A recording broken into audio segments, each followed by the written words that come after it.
Welcome to this edition of Cannin Plannin Q-Tip.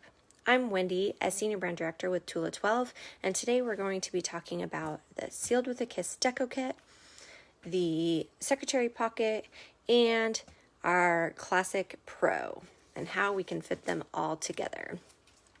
I've already gone ahead and created a dash sleeve, or dash card, in order to go inside the Secretary Pocket of our inside the secretary pocket of our cover.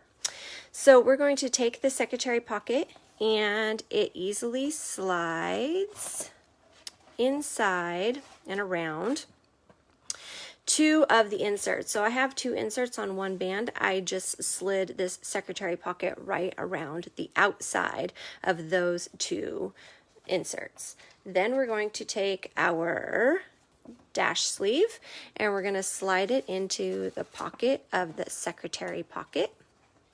And there you go. You got a quick and easy way to add some pizzazz inside of your Classic Pro using the secretary pocket, which still allows it to be functional for you to be able to add any notes or anything that you need like that and still have this fabulous looking design on the outside.